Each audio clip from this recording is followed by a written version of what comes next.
சமீபத்தில் தமிழ் டப்பிங்கோட வெளிவந்திருக்கக்கூடிய ஹாலிவுட் மூவிஸை பற்றி தான் இந்த வீடியோவில் பார்க்க போகிறோம். இந்த லிஸ்ட்டில் எல்லா விதமான ஜானர்லேயுமே படங்களை எடுத்துகிட்டு வந்திருக்கிறேன். ஸோ க்ரைமு, ஹாரரு, லவ்னு சொல்லி விதவிதமாக ரகரகமாக இருக்குது. ஸோ உங்களுக்கு எது பிடிக்குமோ அதுக்கேற்ற மாதிரி பிளான் பண்ணி பார்த்துக்கோங்க. எல்லாமே தமிழ் டப்பிங்கோட இருக்குங்க.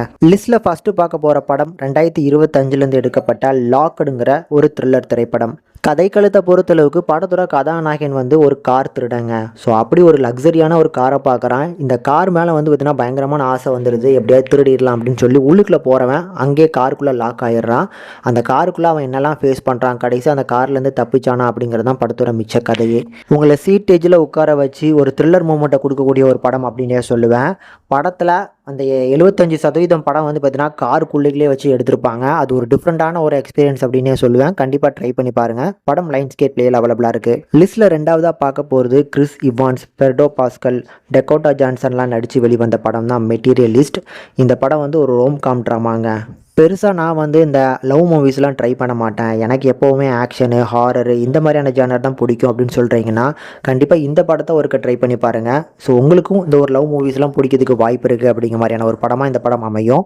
அந்தளவுக்கு ஒரு சூப்பரான கதைங்க. கதை கதாநாயகி பார்த்திங்கன்னா ஒரு மேட்ச் மேக்கராக இருக்கிறாங்க. சொல்லப்போனால் பார்த்திங்கன்னா மேரேஜ் புரோக்கர் அப்படின்னு சொல்லிடலாம். ஸோ இப்படிப்பட்ட ஹீரோயின் கிட்டக்க பெர்டோ பாஸ்கல் கரண்டில் அவங்கள டேட் பண்ணுறதுக்கு வராங்க. இதுக்கு முன்னால் நம்ம ஹீரோயின் டேட் பண்ணி கொஞ்ச நாள் ஒன்றா இருந்தவங்க பார்த்திங்கன்னா நம்ம கிறிஸ் இவான்ஸு. ஸோ இவங்க 3 பேரை சுற்றி நடக்கக்கூடிய அந்த காதல் கதை கடைசி ஹீரோயின் யாரை சூஸ் பண்ணுறாங்க அப்படிங்கிற மாதிரி தான் அமையும்.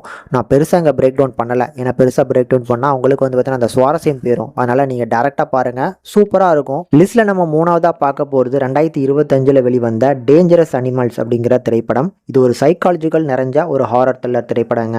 சமீபத்தில் பார்த்த ஒரு பெஸ்ட் வில்லன் அப்படின்னா கண்டிப்பாக இந்த படத்தோட வில்லன் தான் அப்படின்னு சொல்லுவேன். அப்படிப்பட்ட ஒரு பர்ஃபார்மன்ஸ் கொடுத்துருப்பாரு. கதை பார்த்திங்கன்னா ஒரு சிம்பிளான பிளாட்டு தான். ஸோ வில்லன் பார்த்திங்கன்னா ஒரு சீரியல் கில்லர், ஒரு பேட்டர்னில் அவன் கொலை பண்ணிக்கிட்டு இருக்கான். ஸோ அந்த பேட்டர்னில் பார்த்திங்கன்னா நம்ம ஹீரோயின் பார்த்திங்கன்னா ஒரு கட்டத்தில் மாட்டிக்கிறாங்க. அவங்க மாட்டின இடத்துலேருந்து தப்பிச்சாங்களா அப்படிங்கிறது தான் கதை. இதுவுமே பார்த்திங்கன்னா பெருசாக நான் பிரேக் டவுன் பண்ணல. அது எங்கே மாட்டிக்கிறாங்க அப்படிங்கிறது அந்த படத்தோட ஒரு சுவாரஸ்யமே.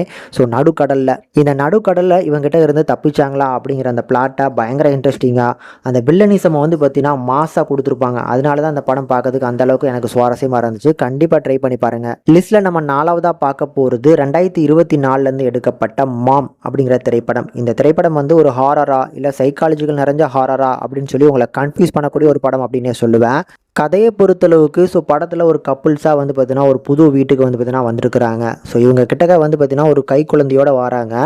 ஸோ இதில் ஹீரோயின் பார்த்தீங்கன்னா அந்த குழந்தைய பெற்றெடுத்ததுக்கப்புறம் ஒரு டிப்ரெஷன் ஸ்டேஜுக்குள்ளே போகிறாங்க போல். ஸோ அந்த டிப்ரெஷனில் அவங்க என்னெல்லாம் ஃபேஸ் பண்ணுறாங்க, அதுலேருந்து வெளியில் வந்தாங்களா இல்லையா, பர்டிகுலராக பார்த்தீங்கன்னா கை குழந்தையோட வரவங்களுக்கு அந்த வீட்டுக்குள்ளே வந்ததுக்கப்புறம் அவங்களோட பையன் ஒரு 7 வயசு பையனாக எப்படி இருப்பானோ அந்த மாதிரி அவங்களுக்கு கண்ணுக்கு தெரிய ஆரம்பிக்கிறாங்க.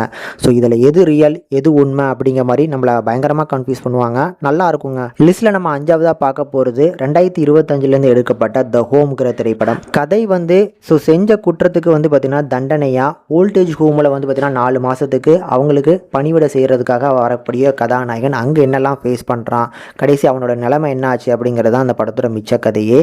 ஸோ அந்த ஓல்டேஜ் ஹோமில் என்னெல்லாம் நடக்குது அப்படிங்கிறத பயங்கர ட்விஸ்ட் அண்ட் டர்ன்ஸோடு சொல்லியிருப்பாங்க.